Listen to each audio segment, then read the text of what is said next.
What's up, Habs fans? It's Chuck, the Grinder Hughes, and today we're making a shepherd's pie for Daniel Brière. We know he's been gone from Quebec for a while, so hopefully he still remembers what it tastes like.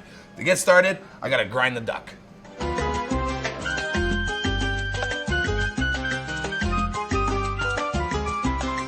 All right, now that we have our ground lamb, ground duck, and ground beef, I've got some diced onion and some diced carrot. All we need to do is get it started.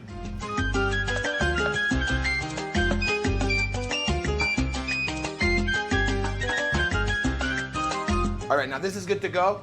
Time to get started on my mashed potatoes. All right, now into my mashed potatoes, I'm gonna add 2 egg yolks, a little bit of creme fraiche, just a touch of roasted garlic, a little bit of 35% cream, and because we want it to taste good, butter. All right, so our meat is ready, our mashed potatoes are ready, and we have our cream corn, and now it's time to put it all together. All I want to do is just layer everything right on top here. So my cream corn, just layer it right in there. And now time for my mashed potatoes. Mashed potatoes, obviously I've got the cream, the butter, the roasted garlic in there, tons of flavor, and just pop it right on top. I mean, this is really simple stuff. And now all we need to do is pop it in the oven at 350 for about 25 to 30 minutes. Ok, fais attention là, c'est chaud. Wow, ça a l'air bon ça. Ça, en fait, je sais que ça fait longtemps que tu n'es plus au Québec, là, mais ça s'appelle un pâté chinois. De luxe. Fait que je l'ai fait, c'est quand même steak, bédin, patate. OK. J'ai pas changé la tradition, là. Mais on a mis de la viande, on a de l'agneau, du canard, du bœuf. On a du bénin en crème maison. Fait que ça se peut que ça soit pas aussi bon. Tu sais, moi, ma mère, elle prend du bénin en crème en canne, là. Ouais. C'est quand même assez bon, là. Tu sais, un pâté chinois, tu peux pas...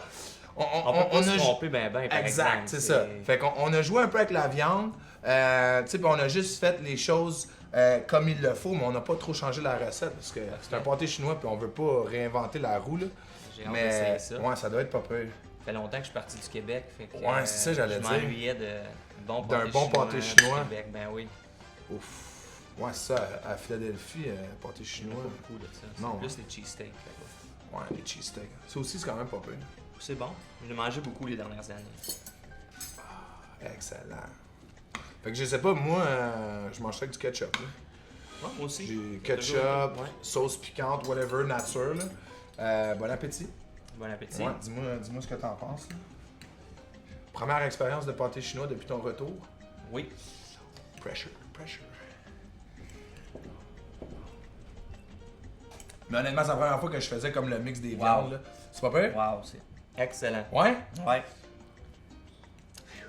Numéro 1. Good. Tu sais, j'étais pas sûr, là. C'est sûr qu'un pâté chinois, la commande... Ben, premièrement, j'étais content que tu veuilles manger un pâté chinois. Je trouve ça sympa parce que moi, c'est genre... tu sais, je travaille en cuisine. Si je voyage, je vais toujours aller essayer quelque chose de nouveau. Petit genre de pâté chinois, ben j'en mange pas souvent. Tu comprends ce que je veux dire? C'est le genre d'affaire que, ben, t'es concentré à faire tellement d'autres choses que les affaires simples, comme pâté chinois, je vais peut-être en manger un la fin de semaine, genre chez mes parents, si je vais à leur chalet ou quelque chose de même, mais tu sais, c'est pas quelque chose que je vais me faire chez nous ou que je vais vraiment manger, fait que... Puis c'est pas quelque chose qu'on retrouve ailleurs qu'au Québec, ben non plus. Je cherchais, j'ai passé à Phoenix, à Buffalo, à Philadelphie, puis c'est pas facile de trouver, puis surtout des bons pâtés chinois, Ouais. là, ils comprennent pas le concept. Mais Phoenix, pareil, c'est une belle place. C'est Hein. une belle ville, Ouais. une super belle ville. Hein. Tu sais, à Phoenix, c'est sûr que c'est un petit peu plus en retrait, quoique le monde très hockey, mais je veux dire, tu sais, t'es pas à l'avant-plan. Ici, à Montréal, c'est vraiment comme... C'est pas juste jouer au hockey, c'est les médias, c'est tout ce qui vient avec.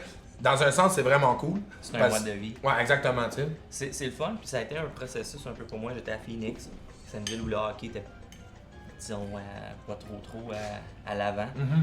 Ensuite, à Buffalo, c'était un petit peu plus gros, mais c'est quand même une petite ville, mais le hockey prenait plus de place.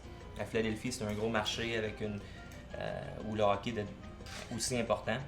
Mais là, d'arriver à Montréal, il n'y a rien qui se compare à Montréal. On le dit souvent, les Canadiens et la ville de Montréal, c'est la mecque du Ouais, hockey. ça. Comme je t'ai dit, t'es revenu au Québec, En tout cas, moi, je suis vraiment content que tu fasses partie des Canadiens cette merci année. beaucoup. Jusqu'à date, ça a l'air à bien marcher. Mais comme je te dis, si jamais tu as besoin de quoi que ce soit, c'est sûr, les types de hockey, ça coûte un petit peu plus cher. Mais si tu veux du pâté chinois, tu peux m'appeler n'importe quand. Ben super, je te remercie. Excellent. C'était un honneur d'être ici. Merci beaucoup. Ciao. Merci.